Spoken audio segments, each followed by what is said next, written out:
All right, everyone, welcome back into another live edition of the Patriots Beat podcast here on the CLNS Media Network, presented by our wonderful friends over at Game Time and Factor Meals. It is Brian Hines back as always with Alex Barth because day 2 of Patriots training camp is in the books. We were down there as always at Gillette, and we are here now to break it down with you guys as always. So, I don't know. We said yesterday it felt a little competitive. You were saying I thought it was a little slow to start, but maybe the competition picked up more team drills than usual than years past. Did you feel just off the start here? What was your take on kind of the energy level today? Did you think they kind of dialed it back, or still not in pads? No, it looks like Monday will be the first day of pads, but what was your assessment just to kind of set the stage here again? And they were still doing like early down work in between the 20s. That didn't change much, but just big picture again to kind of set the stage here. What was your thoughts on the competition levels, the energy levels? Did you think they kind of dialed it back from yesterday or picked it up? What was your just kind of thoughts on the energy of practice here Yeah, on another kind of not rainy but kind of cloudy Thursday for late July here? yeah. I mean, I don't want to say it was like down energy. It was definitely a little bit less. The big difference to me, like I think they wanted to come out with the same energy. The defense just took over. We saw the offensive line become a problem today, and that changed the equation of it. But still felt competitive in the sense that it was still pretty much all 11-on-11. Still a ton of real as real football as you can get at this time of year, but it's a little more lopsided. Yep.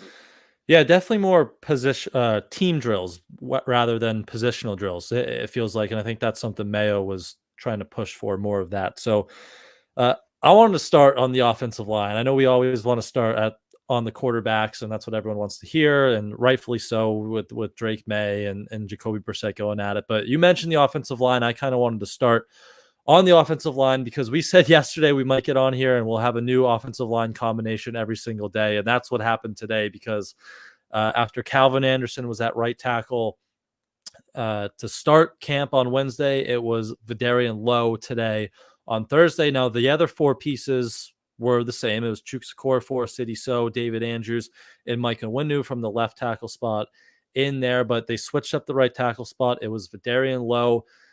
It seems like maybe they're set at those other four spots for now, and now we've heard them say so much they're trying to find this best five, and the one position they're really trying to figure out within that five is the right tackle spot. So we know our big picture view on the offensive line and the tackle position isn't great, but where you kind of at with Vidarian Lowe there today and through 2 days of training camp with that offensive line and that right tackle spot? Because as you said too, they're switching it up and the performance wasn't great today. And I know they're not in pads, but there were a lot of times like the first play in 11-on-11s, Jacoby Brissett has a play action boot and Matt Judon's in his face and he has to throw it away. There were multiple other times where from the left side there was pressure, from the right side there was pressure. And again, they're not in pads, but it just wasn't a great start maybe as they're still, shuffling these guys around up front to get their best five. Yeah. So let me ask you this, Brian, because there's a lot there. You talked about, it seems like they're set on four spots, which if they are, it's not ideal, but okay. It's not mixing and matching of the offensive line. You have a right tackle battle, which that happens. It's camp. Like people battle for positions. Do you think they're done? Do you think we've seen all the combinations? Because I don't. No. I don't. And I wonder if there's one coming that changes more spots. Well, And actually, just before you go off that, yeah, Chukwuekorfor talked after practice, and he was like, okay, the coaches have told us that we're going to have a lot of combinations to start. And he said the only two guys that are set is we know David Andrews is going to be at center, and we're going to talk more about the center position too because yeah. something's up behind him. But Chukwuekorfor said we know David Andrews and we know Mike Onwenu is going to be somewhere on the right side. So he made it sound like there's only two guys kind of set in stone. So as you were saying, we might see a lot more combinations here, at least early in the summer. And Mike Onwenu was asked about playing right guard the other day and replied, yeah, we're going to have a lot of different combinations. So I still think there's one coming where he's a tackle. And the way I feel about this is you got to pick a group sooner rather than later. And look, if you want to take the non-padded practices and try a bunch of different combinations, fine, but you can't be for 2 weeks every day a different group. Like, if this is what they're going to do, the way I would do it is you want to do 4 different combinations for 4 different non-padded practices, fine. When we get to Monday, whichever group was the best of that 4, that's your line, and give them a week. And then if it's still a disaster, maybe you try again. But continuity is so important up front. Dante Scarnecchia always talks about seeing it through the same set of eyes, right? 5 guys that see it through the same set of eyes. That's basically just chemistry. Does everybody know where everybody else is? Does everybody know what everybody else's assignments are so you can work as one unit? You can't do that if you're doing a different group every day. It's going to be tough. So again, the non-padded practices, whatever, because I'm just not going to put a ton of stock in an offensive line playing non-padded practices. But when the pads come on, you need to start allowing a certain group to work together, whatever that group may be. And we can debate what that should be. I'd rather see what are the different combinations they're working with. Let's see what our options are before we settle on a favorite. But you can't be doing 2 weeks of a different group every day. It's just, I've said, yes, the offensive line battle usually continues into the regular season because of rules about camp. All the more reason you can't put yourself behind schedule. And you've got to at least have a primary group in mind. Yep. Yeah, 100%. That's where I was going to kind of go with it. Like, you want these guys playing next to each other. Okorafor kind of talked about that today too. He's like, I got to learn. He was talking about City So because they're on the left side. He's like, I got to learn how he plays. City has to learn how, Chooks plays, because the chemistry, especially in this wide zone run game where it's so important, where all these guys have to be on the same page and you have to rep it so much. Like, it's really important that you can kind of get your 5, and maybe there's a right tackle battle where it could take a little bit of time, but you want as many guys as possible in their spots here, so they can get chemistry with each other, see the game, as Scar said, through the same set of eyes, and figure that out. So I was going to ask you when you want the first 5 to, when the deadline should be. Sounds like the first padded practice. So I'll ask you, what other combinations do you think we might see up until then, or maybe even on that first padded practice? Because I still think if they're playing Mike and Winu at guard, the hope should be that you pick Caden Wallace in the 3rd round. Right. We should see him starting at right tackle. Now, maybe if Mike and Winu gets bumped out to right tackle, they picked Layden Robinson, fringe top 100 in the 4th round, guard. Those guys should probably play sooner rather than later. So what other combinations do you think they might kind of tinker with Friday, Sunday, first padded practice on Monday there? So it's more about players than combinations, I guess. So we've seen Calvin Anderson, Caden Wallace, Vidarian Low rep at right tackle. And I'm with you. I'm fine making Wallace win the job. I'm fine with, Calvin Anderson, like what Jacoby Brissett, right? Remember Drake May said, or Gerard Mayo said, Jacoby Brissett is the starter out of the spring and kind of leaving the door open. I'm fine taking that approach with Caden Wallace. I think that is the right approach. But we've seen those 3 rotate at right tackle. I do wonder, since it just seems like they're trying everything, if Tyrone Wheatley gets a shot in there at the right tackle spot. He'll be out there tomorrow. No, but actually, yeah. If I told you yesterday, I wonder if Vidarian Lowe gets a spot, you would have had the exact same reaction, especially given his splits last year at left and right. He was much better on the left side, much better. So I wonder if Tyrone Wheatley gets a shot over there, but that should be it. Before we get to the Mike Onwenu of it all, Calvin Anderson, Caden Wallace, Vidarian Lowe, Tyrone Wheatley. I do still think there's a combination coming with Mike Onwenu at right tackle, just given the way they've talked about it.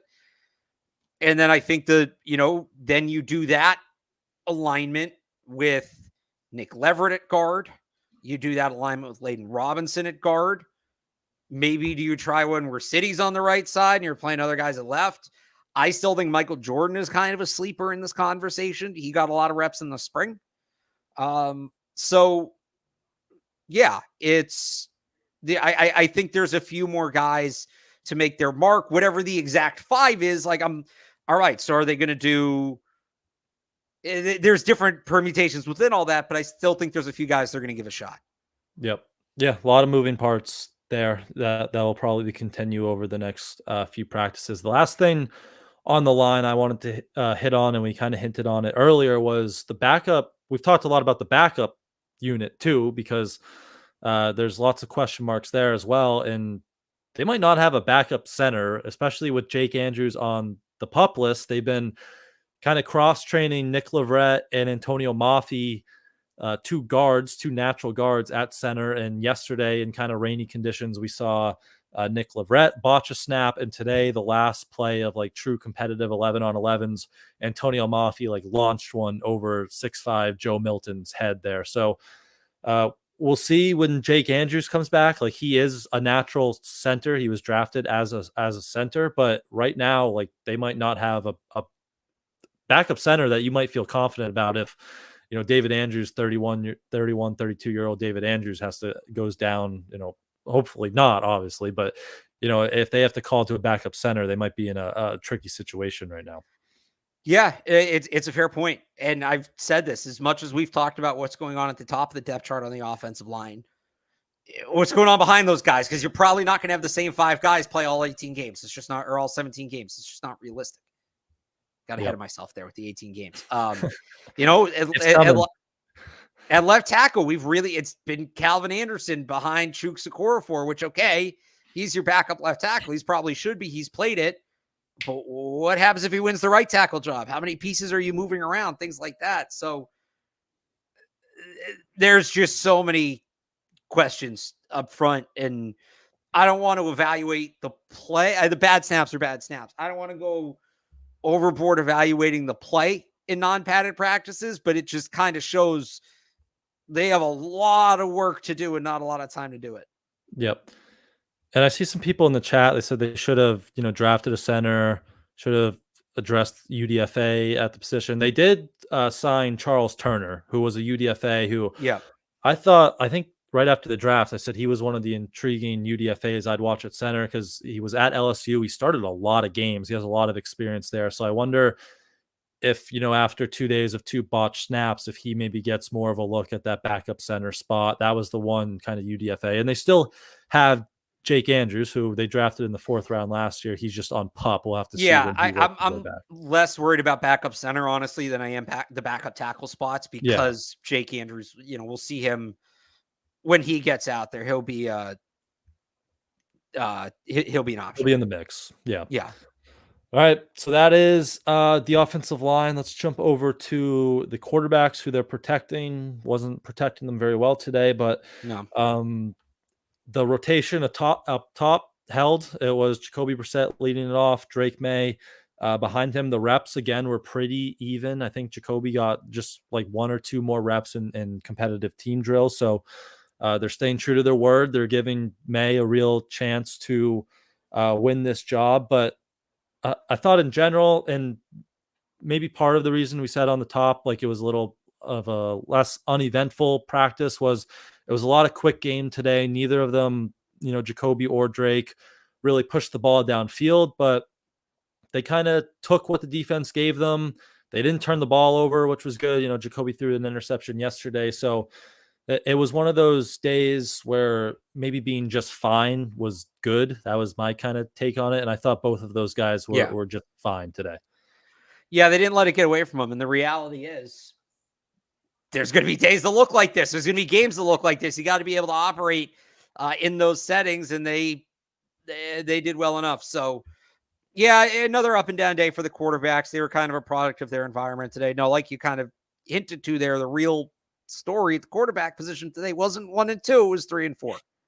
Yeah. So Joe Milton was repping as the QB3 ahead of Bailey Zappi, which I believe that's the first time we've seen that all spring and summer combined here. So change of the guards at the number 3 spot, which I think we've kind of expected to happen at some point here. We've talked a lot about Bailey Zappi probably not having a role going forward when you have the veteran in Jacoby Brissett, the future in Drake May, and then this intriguing late round prospect in Joe Milton. What is Bailey Zappi's role? And it looked like Milton, at least today, jumped him on the depth chart. Now, saying that, we got the full Joe Milton experience out there. He was throwing some bombs early, and then he get into teamwork, and he is firing like a 10-yard slant to Kayshon Boutte, and like it's coming in way too hot. It goes right through Boutte's hands.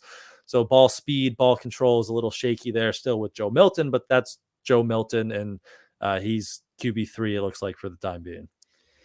So I'm not ready to go that far yet. And I know maybe that's surprising coming from me, but I think this is their big plan for the quarterback room. And what I mean by that is they priorities 1A and 1B, however you want to rank them, or I mean, it should be 1 and 2, but like it's close. Getting Drake May's development and getting Jacoby Brissett ready for the season. Those are there for the start of the regular season.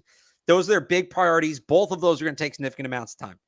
You don't have a ton of opportunities for depth quarterback development, but it's not a big investment, but you drafted Joe Milton in the 6th round. He is a project player. And also you just have a third team offense that for a number of reasons, you probably don't want your top quarterbacks working with.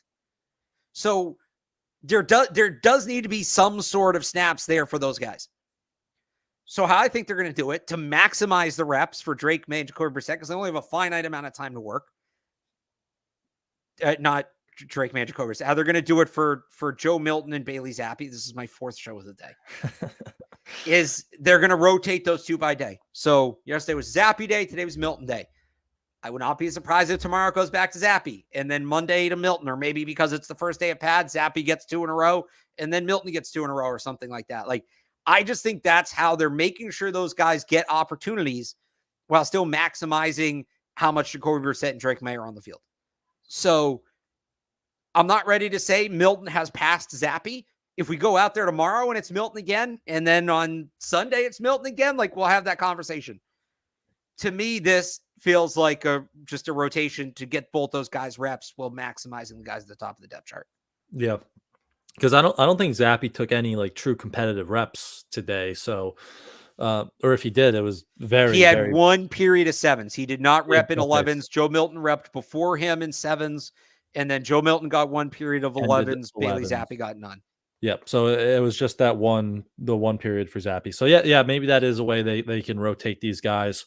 Because you have 4 quarterbacks, it's tough to get all of them snaps. We've been talking about that since the spring. So maybe they are rotating those guys to get them some work there. But still Jacoby at the top, and May following them there. Anything else on that quarterback room? That's pretty much it, I think, from that group. Yeah, I'd say May probably, again, they weren't pushing the ball much down the field today. May probably had the best pass. It was like a nice 15-yard inbreaker through a couple defenders to Jalen Polk. So nice to see. Like it was good to see him work in the quick game and short game well, because he had some inconsistency there at UNC at times. So to see him kind of handle that, looked like he was going through his reads pretty quickly, efficiently. Some positives from Drake May there. But before we get on to the rest of the offense, I have to talk to you guys about a new sponsor. And training camp is upon us, and sometimes Barth and I, especially Barth doing 4 shows, we don't have much time to prep dinner as we run home from Gillette Stadium before we get on live here, which is why Factor's no prep, no mess meals is the way to go. And Factor's fresh, never frozen meals are ready to eat in just 2 minutes. No matter how busy you are, you'll always have time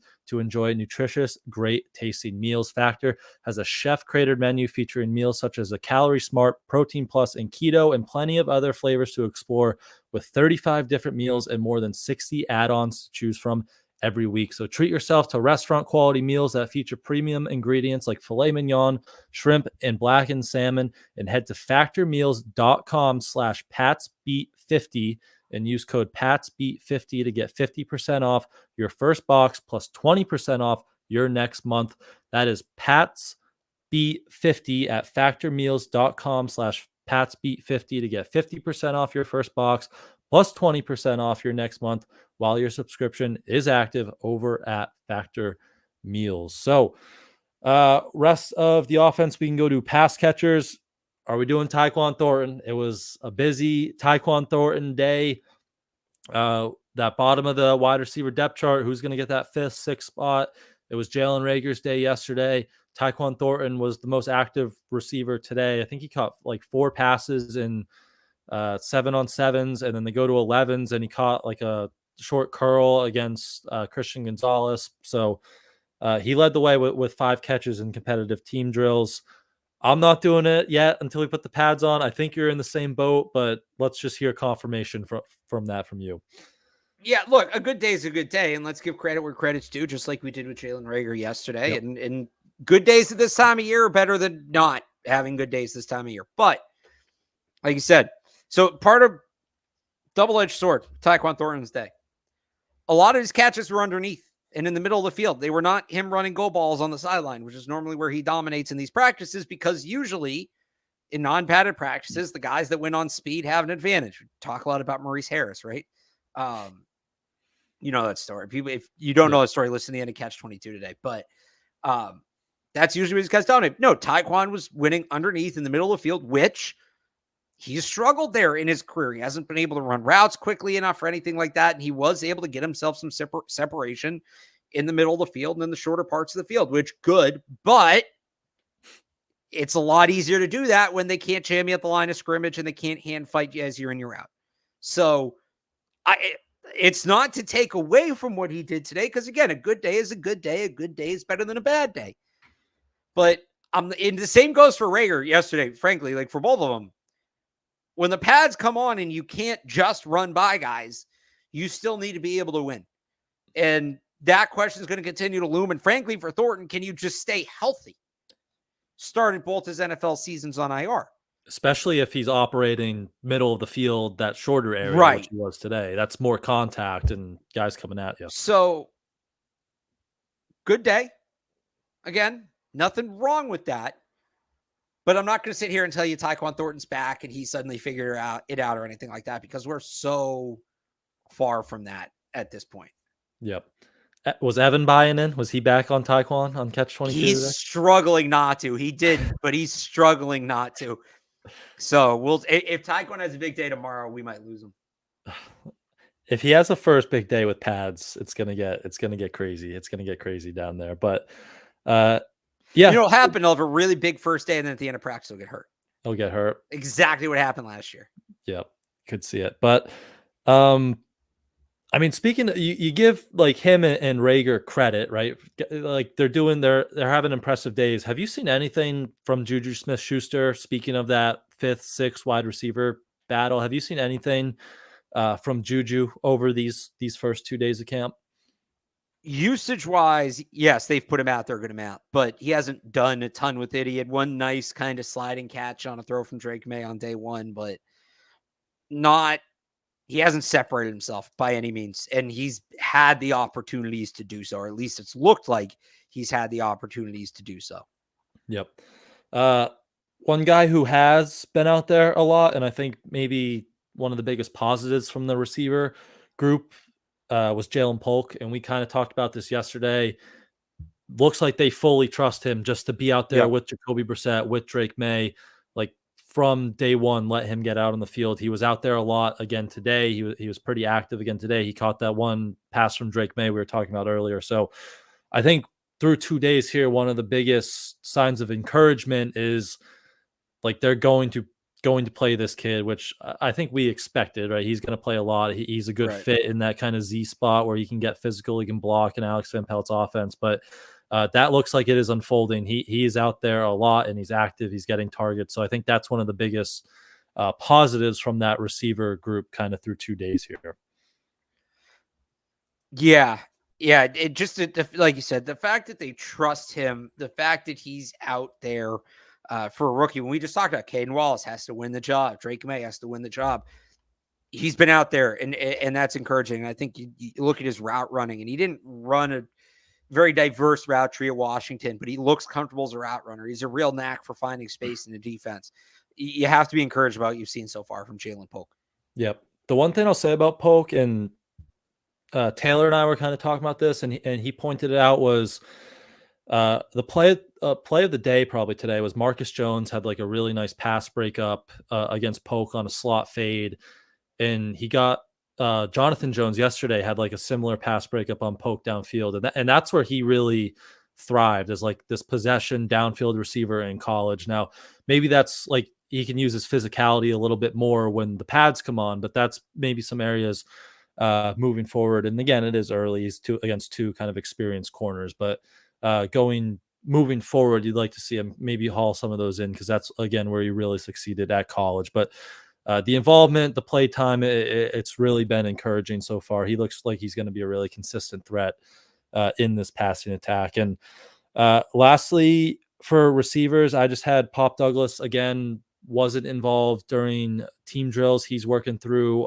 hand injury. He had his I forget what hand it was, but he had one of his hands, his thumb kind of wrapped up. So he's working through a hand injury. I'm hoping that Joe Milton isn't just breaking everybody's thumbs because, Javon Baker had the fractured thumb and now Pop has a hand injury. So we'll see. Hopefully get Pop back in there sometime, but that's been his limited absences with the hand injury there. So anything else from receivers? You can lump tight ends in there. I know we were talking about Mitchell Wilcox down there during practice a lot, but anything else from those pass catchers that caught your eye today at camp? I would just say on Pop Douglas, I'm not too worried about that. He's still catching passes in individual drills, and they didn't put him on PUP, which you usually do with players who are hurt at the start of camp. So not a ton of worry there at tight end. Yeah, Mitchell Wilcox still on the field a ton. I'm telling you, he's going to make the team. It looks right now like he's going to make the team. All right. Is that over Jaheim Bell or is that a fourth tight end? Well, Jaheim Bell also, he had another. He's had a rough start. Yeah, dropped the pass today from May. He did something else too. We were talking about this. I forget, but yeah, it hasn't been the prettiest of starts for Jaheim Bell the first 2 days. So is Mitchell Wilcox like inching him off, or do you think I've talked about this? I think Jaheim Bell is kind of his own thing, right? He's kind of a gadget player. He just has to prove he's up to the role they want him to play, which again, not a great start, but just having a traditional wide tight end who can block, come on the field and help you because Hunter Henry and Austin Hooper, neither of them are great blockers. There's real value in that. So I as it stands, maybe Wilcox comes out when the pads are on and just can't block, but he had a decent history of it in Cincinnati, and based on the way they're using him, I think he's going to make the team. Yeah, especially for a team that's going to run the ball like a ton. You figured they'd want a guy who can hold up at the point of attack there. So Mitchell Wilcox, underrated guy maybe to watch. Running backs, not much. We can just kind of lump this into attendance because there was some kind of confusing stuff at the start of practice. Antonio Gibson came out with a jersey, but he didn't practice. He went down to the lower field, so he's still on the NFI. Same with Deshaun Fenwick. Terrell Jennings is on PUP. I'm going to get those two confused all summer. But Terrell Jennings was in his jersey too, and then he left. So those two guys are still on the reserve list, but it looks like they'll be back, relatively soon. As Mayo said, not too much of a concern there. But anything else you have from the offense? I believe that's all I had. But if you had anything else to add there, you can take it away. No, I think that's pretty much it on the offense side of the ball. All right. Let's take one more very quick break. We'll hear from our friends over at Game Time, and then we can wrap this up with the defense and a little bit of special teams talk as well. I got to talk to you guys about Game Time, which is the authorized ticket marketplace of Major League Baseball, and it makes getting tickets faster and easier because prices on the Game Time app actually go down the closer it gets to first pitch. With killer last-minute deals, all-in prices, views from your seat, and their lowest price guaranteed, Game Time takes the guesswork out of buying all your MLB tickets. They have flash deals to save even more with exclusive in-app deals on select seats ahead of the game or event, and zone deals to save if you're looking to sit in a specific section. It is baseball season, and the Red Sox are hot, and while they're going on the road for the next week, they'll be back in Fenway against the Yankees, where you can see All-Star Game MVP Jarren Duran as the Red Sox continue to make their playoff push. And if you're in the Boston area, if you're around Fenway, Cask and Flagon, Bleacher Bar, getting a bite to eat, getting a drink, Game Time has last-minute deals where you can save up to 60% off on buying last-minute tickets for sports. So make sure you check the Game Time app right before first pitch to make sure you're not missing any last minute deals. And you can even get your comedy, theater, or concert tickets on Game Time as well. So take the guesswork out of buying all your MLB tickets with Game Time. Download the Game Time app today, create an account, and use code CLNS for $20 off your first purchase. Terms apply. Again, create an account and redeem code CLNS for $20 off. Download Game Time today. Last minute tickets, lowest prices guaranteed. All right, so over to the defense. They definitely looked like a unit that had a lot of continuity and returned a lot of the same guys. Today, they definitely were giving the offense some fits, but the big news and kind of continuing from the attendance was Devon Godshaw, who we've talked a lot. He needs a new contract, wants a new contract. He was there participating yesterday, and then today he wasn't there for the beginning. Kind of came up halfway through in a jersey, but didn't have his helmet, didn't have his cleats on. So, I don't. Is this a Holden? Is that how you're viewing this? Like he's kind of saying, "Look, I'm not gonna. Maybe we'll get a better look when the pads come on." But are you kind of looking at this as what Matthew Judon did last year, and this is kind of a hold-in for Godshaw? Kind of, but also he was a full participant yesterday. And I just don't understand, like, what's the message in being a full participant the first day and then going back to holding in? Maybe they had talks and they went south. I don't know. Like, I know Barmore was limited too. I wonder if maybe there's just some, with the defensive lineman, they wanted to give some other guys some looks or something. We'll see what he does tomorrow. Like, could it maybe he just like, I want to remind them what I can do before I go and don't practice? Maybe. It's weird. It was weird. I want to see what he does tomorrow before I definitively say it. But it would be weird to start to hold in on day 2 of camp. It would be weird. Someone, I think Mark Daniels said Barmore was under the weather, so maybe there's like an illness going around the defensive line room or something. But yeah, it would be a weird approach to come out and be a full participant yesterday and then just kind of sit out from day 2 on. So we'll continue to see about the Devon Godshaw situation. And speaking of the contracts, did you read into the Mr. Kraft talking to Matthew Judon? If anyone didn't hear, Kraft came out at the end of practice, had a nice chat with Matthew Judon on the sideline, then went over and talked to Elliott Wolf, and then Gerard Mayo joined them after practice. So just quickly, did you read into anything at that at all? Just something interesting that caught the eye. I mean, how do you not, right? It at least shows they're all on good terms. And you figure if they're on good terms, they're getting closer to something. I think Mike Reese reported something along the lines of like they have a few options on the table and maybe they're just figuring out which one is the right route to go. But did part of me think that we were going to walk off the field and get the tweet from Schefter that there was a deal done? Like, yeah, but at the very least, they're on good terms. So that's good. Yep. So still expect something to get done there. We'll just see what that actually is and what that actually entails. But as for the on-field performance, the defense still is so tough to track because they have so much depth, so much versatility. They're rotating guys in and out there. If you want to start with the secondary, you mentioned Marcus Jones had maybe the play of the day with that pass breakup. He looks like he's going to be a top option in the slot, but then Jonathan Jones is moving around like he's out at boundary corner, and then they'll sub everyone, and he's back playing a little safety. So just what's your kind of read or take on all these moving parts in the secondary to kind of start these first 2 days? If you really want to be game plan defense, you need to be able to be ready for different sorts of offenses. And it seems like that they're getting guys ready to play multiple positions, which makes sense. Think about it. You start off with some teams with bigger wide receivers. You look at Cincinnati with Jamar Chase and T. Higgins, but you're also going to have the Dolphins who have burners all over the field. Marcus Jones having a great start is huge for them. Huge. Because if you feel confident that he can be your primary starting slot corner, it gives you more depth there, and it allows you to play Jonathan Jones on the boundary. But also when, you play some of those bigger teams, you move John Jones in the slot, and now Alex Austin's up, but you don't have to put as much on his plate as maybe you would want to. So John Jones stepping up is big, but I think they're getting ready to be a very multiple defense. I don't know how many guys, Gonzalez will play on the boundary. Like that's going to happen, but I think we're going to see a lot of different guys in a lot of different spots, and they're going to really be aggressive in spinning the dial. Yeah.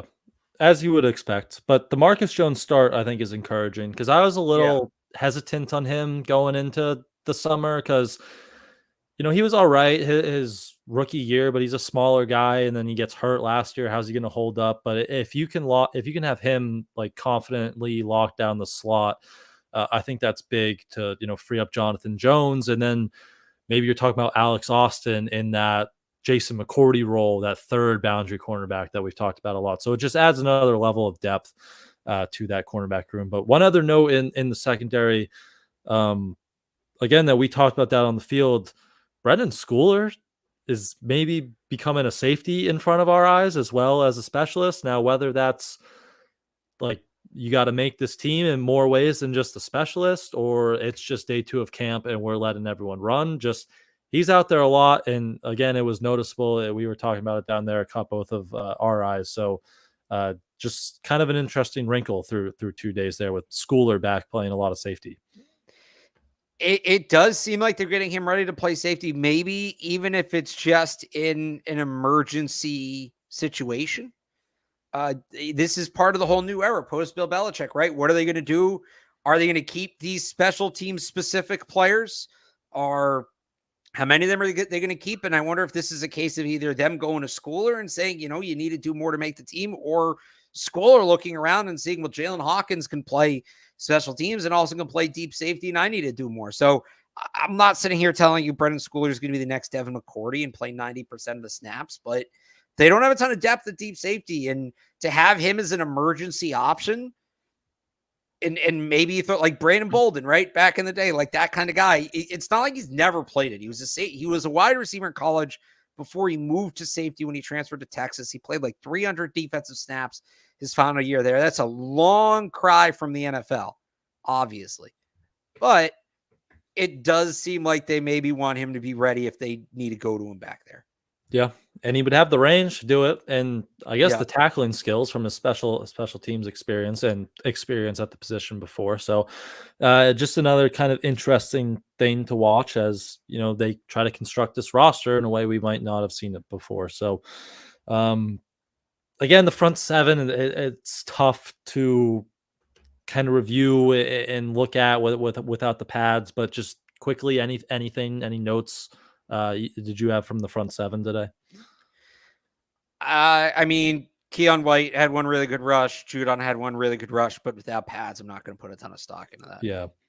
The one thing I'll say about Keon White, he spoke after practice, and he seemed to it's like the mental approach for him. He said like the game has really slowed down, and it's going to allow him to play a little bit more freer. He talked about like the dream as a pass rusher is to get the green light where coaches will allow you to mess up if you're trying to make plays. And maybe that kind of plays into this defense. We've heard a lot. They want to be more aggressive, right? Maybe that's just opening up guys to play a little bit more freely, get downhill, rush the passer. So the fact that he is out there a lot, we've heard Gerard Mayo hype him up. We've heard, Dietrich Wise, some of his teammates hype him up, and then he gets out there and he says like he's mentally, he feels better playing the game. Like I think the arrow continues to point up for Keon White, which is exciting for this defense to kind of take the next step there. But I believe he talked about, I just throw in, he talked about too that, last year, and I actually wrote about this on 985thesportshub.com. So you can find the full quotes on there.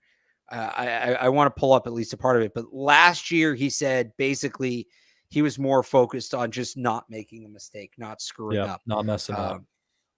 Right. Whereas this year, now here's what last year I was focused on doing my job and not messing up.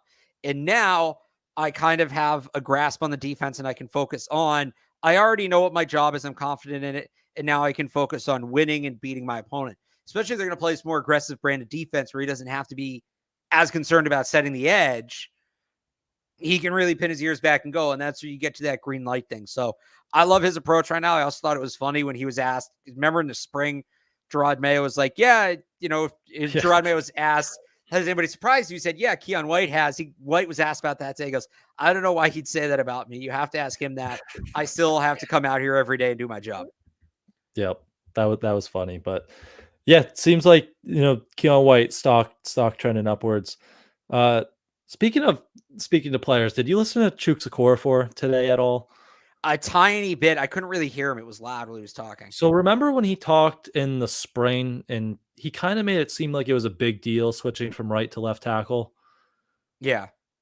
Today it was like the complete opposite. He's like, I don't want to be that guy, but I've done it before. I was an All-American whenever at left tackle. It's really an easy transition.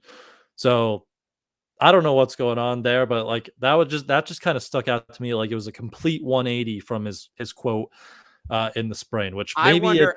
it's a good thing because he's been playing there for a month and he feels more confident in it. Or if someone told him to say it, like I don't know, but Yeah, it was I wonder if somebody's like, "Hey, we're catching a lot of heat for this. Can you not feed the machine?" yeah, but it was just like such a sharp contrast from the spring quote. So that just stood out to me, and I forgot to mention that during the offensive line point. So that was interesting. But um, anything else defensively? I believe that was most of it. Again, tough to judge the front seven. We will wait till the pads come on and see some of these pass rushers get to work. And secondary, just the versatility. Marcus Jones is getting off to a strong start. But anything else you have to add there? No, I think that's pretty much it. This was, relatively uneventful practice, and Yeah. that doesn't mean there's nothing to take from it. But this felt like a dog days of camp kind of practice. Yep. But speaking of uneventful, we still haven't got a kickoff drill. Like 2 days through and no kickoff drill. So What's going on? that doesn't surprise me. That You part, think that's something they're hiding? Like we'll work on yes. this behind the scenes and we don't want to show any of you guys this?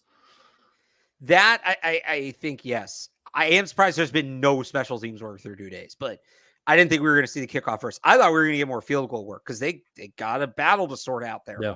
with the kickers, and so far we haven't seen them there yet. Yeah, we haven't got any live punt drills. They were working like some positional punt drills. The only thing that stood out was Jalen Hawkins and Marte Mapu are the first two personal protectors, which they lost Cody Davis and Adrian Phillips. So, I mean, those are two guys that are already supposed to, we have on the roster. So it's not nothing major, but just expanding their roles. But yeah, no live field goal work through 2 days, no live punt drills. And we haven't seen anything with the new kickoff. So I'm sure that's something you expect them to have to rep a lot. So I'm sure they're working on that behind the scenes and scheming that up behind the scenes. But we'll wait and see. We have to see it at some point. They have to rep it out there. Well, I wonder if in the preseason if teams are just going to bang touchbacks, not because they think it's the best strategy, because they don't want to show their hand right away. Don't want to show anything. So we'll wait and see on the kickoff. But that was it. Again, quiet special teams. Special teams day. They even got rid of our towel pool noodles today. They ditched those today in the punt return. So quiet well, day. Instead, they were doing. Well, they changed it. They were holding one ball and then to catch the second one. Yep. So spicing the punt return drill up today. But believe that's it. Day 2 again, as you said, kind of an uneventful day. Maybe they're setting up to ramp this thing up tomorrow because they have a day off on Saturday, and practice is going to be a little bit longer tomorrow, 15 minutes more. So I think they'll be at the 2-hour point tomorrow. So maybe we get a little bit more of a competitive day. But anything else that we didn't get to in your notebook that you would like to add before we sign off here? I remembered something from the secondary just to go back. We know what the top of the depth chart's going to look like, or at least who it's going to be. How it shakes out is another question. That other spot, I'd say Isaiah Bolden has an early lead there. He's been on the field quite a bit. Yep, I would agree with you there.